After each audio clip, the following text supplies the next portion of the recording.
Reading is actually quite difficult to define, particularly if you're looking to generate a definition which applies to each and every different instance that could be regarded as reading.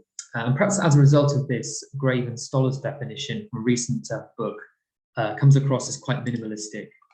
And they define reading as the ability to draw meaning from the printed page and interpret this information coherently as of one of many possible variants. So what we have here is that at a basic level, reading involves making sense of the words, the characters, the symbols on the page, and being able to interpret what the writer of this information intended when they put down these words, when they assembled this text. And rather than thinking of reading as the one-way transmission of information from writer to reader, reading, as in this definition, is a very interpretive act. So different people, through their different perspectives and lenses, will interpret written text in very different ways.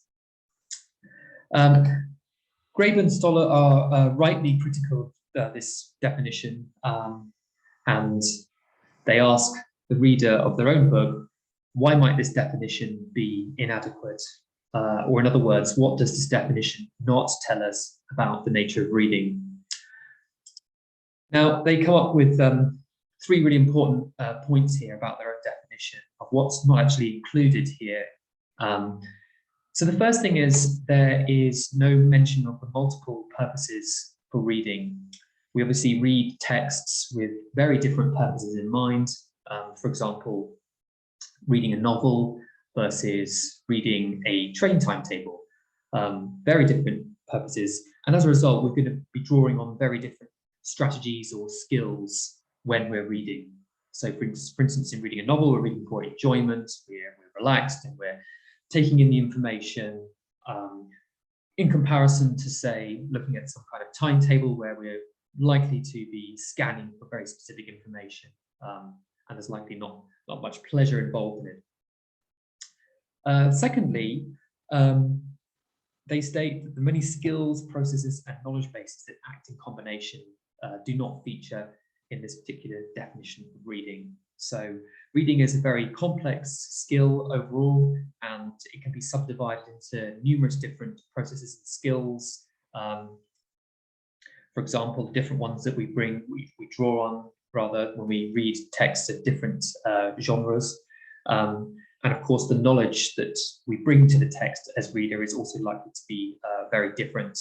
For example, if you're reading an academic text within your area, it's going to be a very different experience reading a text for a lay person who has no or very little knowledge about a particular area versus an expert in the field. And finally, what this definition doesn't mention is the nature of reading as a cognitive process carried out under time constraints. So reading very often, apart from a few instances where perhaps we're reading for pleasure and we have all the time in the world to enjoy the text, more often than not, actually, we're reading with certain pressures in mind. For example, if you're at work and you're reading emails, you have a certain time pressure there.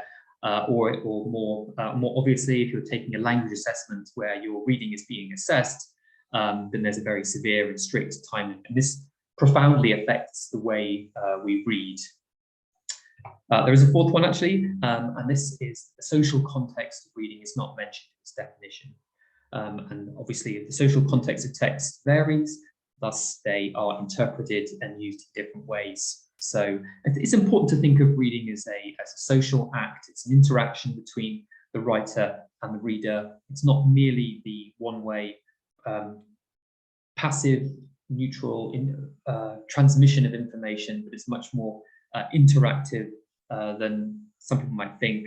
And even though the writer and the reader are not always present in the same location at the same time, this interactive element, this sense-making of reading, involving what the reader brings to the text is very important.